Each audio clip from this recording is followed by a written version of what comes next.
Bonjour à tous, aujourd'hui nous recevons un collectif qui fait des actions peu connues chez les particuliers. Mais avant de vous parler de ce collectif, je vais laisser notre invité se présenter. Alors Gilbert, je fais partie du collectif des glaneurs de fruits. C'est une activité qui fonctionne depuis 6 ans. Et quel est le but de votre association ? Et le but, c'est de collecter des fruits, plutôt des pommes, et on est en relation avec un certain nombre d'associations caritatives. Alors, du coup, on a développé des relations avec ces associations. En l'occurrence, moi, je m'occupe des Restos du Cœur. Alors, les Restos du Cœur, comme vous le savez, ils distribuent des fruits, des légumes, des boîtes de conserve. J'ai découvert en y allant ils ont aussi un salon de coiffure. Ils offrent un petit café en passant. En tout cas, moi j'ai discuté avec le responsable des fruits et ce qu'il nous a dit, c'est relativement intéressant. C'est-à-dire que nous, quand on ramasse les fruits, on a remarqué que des fois ils sont en bon état et des fois ils sont en moins bon état. Et on s'interrogeait pour savoir si les fruits en mauvais état, il fallait les ramasser. Alors la réponse des Restos du Cœur, c'est de dire que les jeunes, si les fruits ne sont pas très beaux comme ceux du supermarché, ils n'y touchent pas. Par contre, les grands-mères qui ont l'habitude de faire des compotes de pommes, enfin je veux dire les grands-mères, les gens d'un certain âge, qui ont l'habitude de faire des compotes, des tartes, ils sont très contentes avec les fruits qui ne sont pas parfaits. Voilà. Alors on s'est interrogé aussi par rapport aux noix.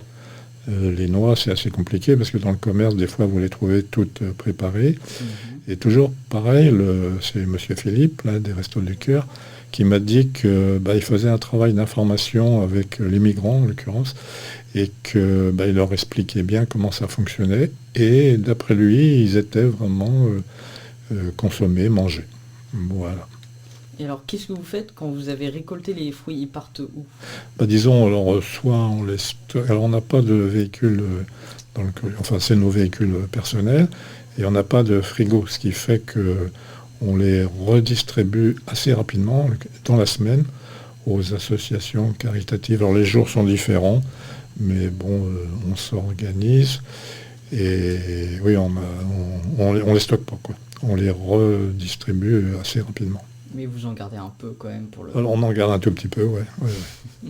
Alors, quels sont les objectifs dans le futur pour l'association ? Disons de continuer l'activité, d'avoir davantage de gens bénévoles à ramasser les fruits, et puis davantage d'avoir de propriétaires qui nous autorisent à ramasser les fruits. Là, on termine la saison. Cet après-midi, on va sur Saint-Juvat, où il y a un verger communal, et puis il y a une personne qui fait partie de l'association qui nous laisse ramasser ses pommes. Et puis ensuite, on va au lycée agricole de Cosne, où il y a un verger, et il semble c'est la première fois qu'on y va à Cosne. Pourquoi vous avez créé ce collectif ? Disons, on avait remarqué avec un copain, là, Jean, qu'il y avait beaucoup de fruits qui s'abîmaient, qui n'étaient pas ramassés. Ça nous énervait, on va dire. Et du coup, on est parti sur l'idée de ramasser, de redistribuer ces fruits qui étaient gâchés.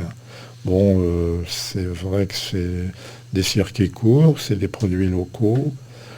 Ça favorise l'intergénérationnel.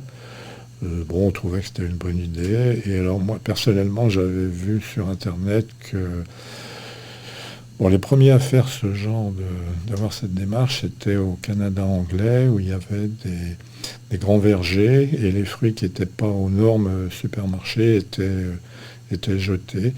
Et du coup, ils les ont récupérés, puis réutilisés pour...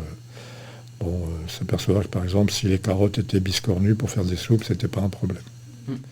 Mais alors, vous l'avez eu quand le déclic pour avoir l'idée de créer ce collectif ? Alors, c'est l'origine du monde, non. C'est plutôt en discutant avec Jean, là, où on avait fait le constat, puis on disait, qu'est-ce qu'on peut faire, quoi, voilà. C'est parti comme ça, quoi. Oui, d'un coup de tête. Voilà.